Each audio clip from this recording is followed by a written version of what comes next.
Halo, Assalamualaikum warahmatullahi wabarakatuh. Salam sejahtera untuk semua. Jumpa lagi dengan saya Haris di channel Misteri Perhal. Setelah edisi kemarin kita membahas mengenai fenomena unik Muslim Jawa di Suriname yang bisa sholat menghadap ke barat dan ke timur. Kini kita akan membahas mengenai aliran sesat yang ada di Kabupaten Pandeglang, Provinsi Banten. Aliran ini ketahuan masyarakat pada tahun 2021. Saat itu polisi menangkap 16 orang yang kedapatan sedang mandi bersama tanpa busana. Mereka adalah ketua dan 15 anggota sekte Hakako Balakasuta. Arya, sang ketua sekte, dan 15 anggota lainnya melakukan ritual mandi bersama tanpa busana di sebuah rawa di kawasan perkebunan karet di Desa Karangbolong, Kecamatan Cigelis, Kabupaten Pandeglang, Provinsi Banten. Ritual ini dilakukan untuk membersihkan diri dari dosa. Apa yang membuat orang-orang tertarik mengikuti ajaran ini? Padahal jelas-jelas ajaran ini menyimpang dari agama Islam.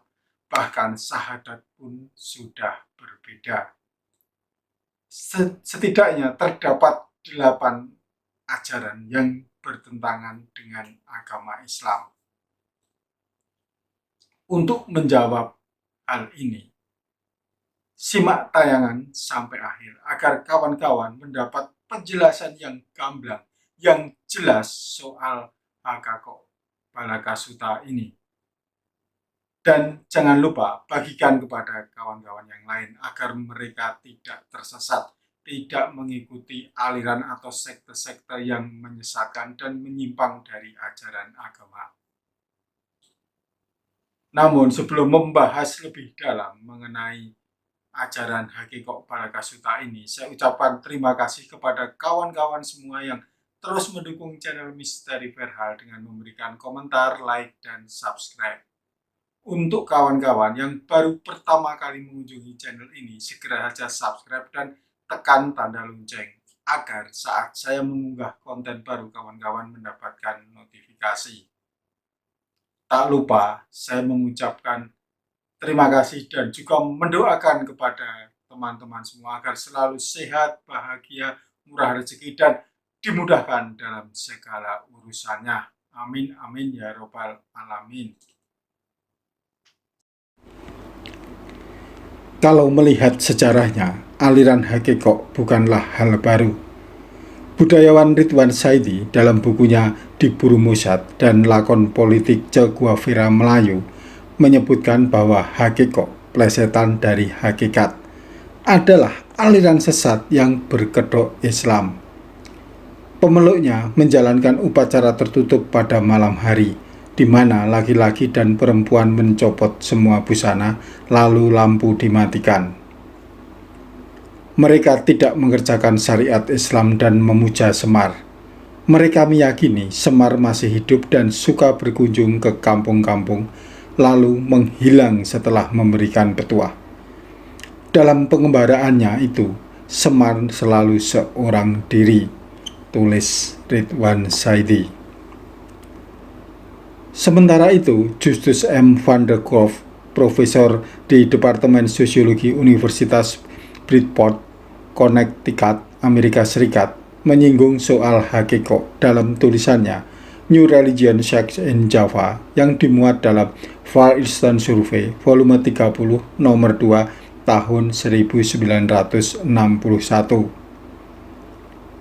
Justus mengungkapkan bahwa pada awal tahun 1952, kantor Departemen Agama Jawa Barat mengumumkan kemunculan 29 sekte agama baru di wilayahnya sejak Indonesia secara resmi merdeka. Maksudnya merdeka ini adalah sejak pemerintah Belanda mengakui kedaulatan Republik Indonesia tahun 1949.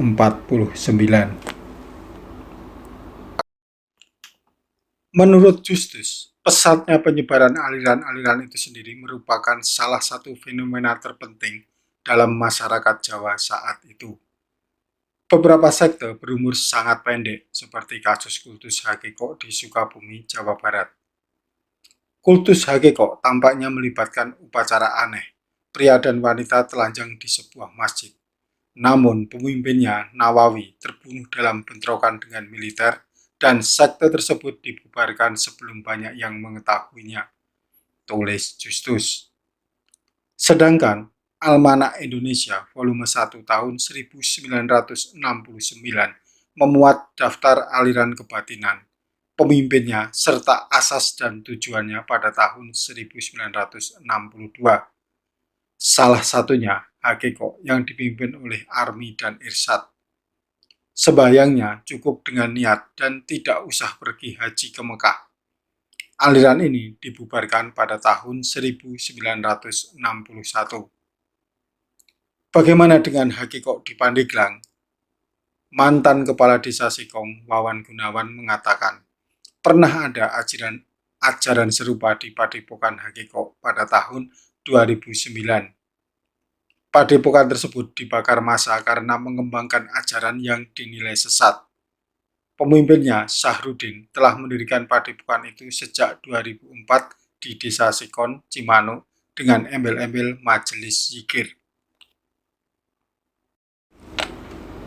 Padepokan itu berdiri sudah 5 tahun dan santrinya dari daerah lain seperti Jawa Barat, DKI Jakarta, dan Banten, kata Wawan. Ia menyebut warga kesal setelah mengetahui Sahrudin kerap menggauli santri wanita. Dilaporkan 2 santri dilecehkan oleh Sahrudin. Bahkan 2 anak tiri Sahrudin pun menjadi korban. Kemungkinan pembakaran itu akibat kekesalan warga karena Sahrudin, pemilik padepokan, mengembangkan ajaran sesat, kata Wawan lagi. Setelah Sahrudin meninggal dunia, pimpinan aliran itu dipegang oleh Arya, warga Bogor yang masih kerabat dari Sahrudin.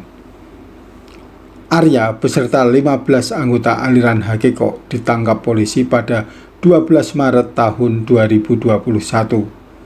16 orang yang diamankan terdiri dari 5 orang perempuan, 8 orang laki-laki, dan 3 orang anak-anak. Sehari sebelumnya, Arya dan anggota sekte Hakiko mandi di sebuah rawa tempat penampungan air bersih milik sebuah perusahaan di tengah perkebunan yang berada di Desa Karangbolong, Kecamatan Cigelis, Pandeglang, Banten. Kelompok Hakiko Balakasuta dianggap menyimpang dari syariat Islam karena ajaran kelompok ini lebih mewajibkan pengikutnya supaya percaya kepada ama sepuh dibanding kepada Allah dan Rasul. Setidaknya ada 8 poin ajaran yang diyakini bertentangan dengan syariat dan ajaran Islam.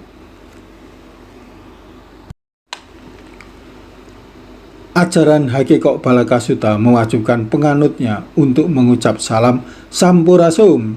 Salam tersebut diucapkan karena pengikut Hakiko Balakasuta merupakan orang Sunda. Padahal salam yang umum dipakai oleh umat muslim adalah Assalamualaikum, bukan Sampurasun. Kedua, kalimat syahadat dari aliran Hakiko Balakasuta juga berbeda dengan syahadat umat muslim pada umumnya. Bunyinya, Ashadan ala ilaha illa wa syahadan ala Sayyidin Muhammad Amaspuh. Adapun maksud syahadat itu adalah lebih meyakini ama sepuh daripada Allah Subhanahu wa Ta'ala dan Nabi Muhammad Shallallahu Alaihi Wasallam. Ketiga, pengikut aliran Hakiko Balakasuta tidak diwajibkan melaksanakan sholat 5 waktu. Adapun ibadah sholat itu diserahkan kepada para pengikut untuk melakukannya atau tidak. Keempat, ajaran Hakiko Balakasuta tidak menuntut pengikutnya mengeluarkan zakat fitrah.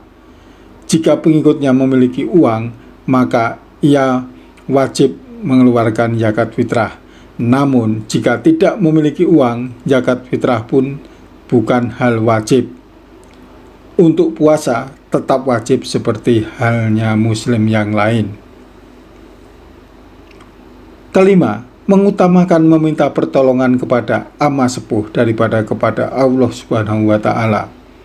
Mereka lebih mengimani atau lebih meyakini ama sepuh daripada meyakini Allah, para malaikat, kitab-kitab Allah, dan para nabi, hari kiamat, dan qada-qadar.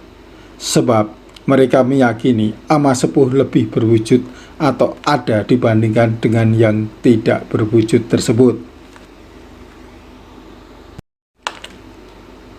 Keenam, kelompok Hakiko setiap bulan mengadakan pertemuan pada hari Minggu Wage dan dibacakan Kidung Sunda dari kitab berjudul Kitab Tumek.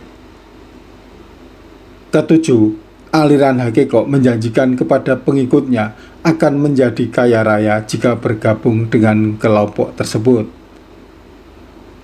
Kedelapan, kalau pengikut aliran Hakiko Balakasuta keluar, maka akan terjadi bencana atau mereka menyebutnya dengan celaka. Majelis Ulama Indonesia sudah pernah membina kelompok menyimpang ini sejak tahun 1980-an. Namun, kegiatan mereka akhirnya kambuh lagi dan menyita perhatian publik akibat ritual mandi bugil bareng di sebuah rawa. Arya, ketua Hakiko Balakasuta, mengakui aliran yang dia pelajari salah dan bertentangan dengan syariat Islam.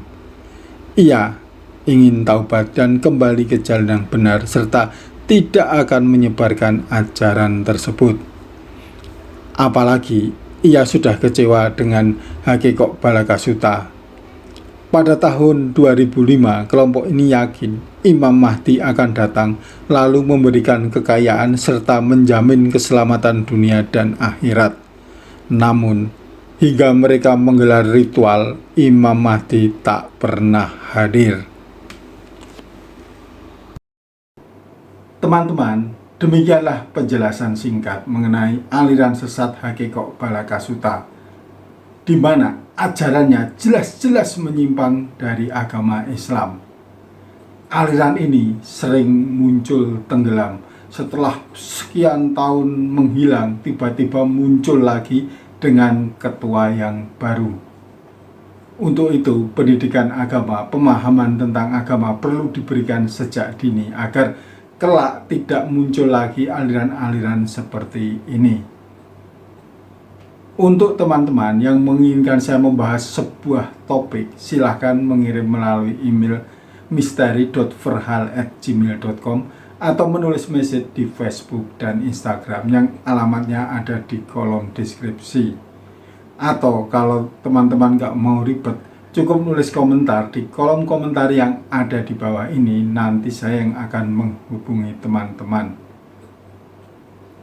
Jangan lupa ikuti terus channel Misteri Verhal, karena episode mendatang saya akan membawakan cerita ataupun sejarah yang tentu jauh lebih dahsyat, jauh lebih menarik dari cerita saat ini. Sampai jumpa. Wassalamualaikum warahmatullahi wabarakatuh.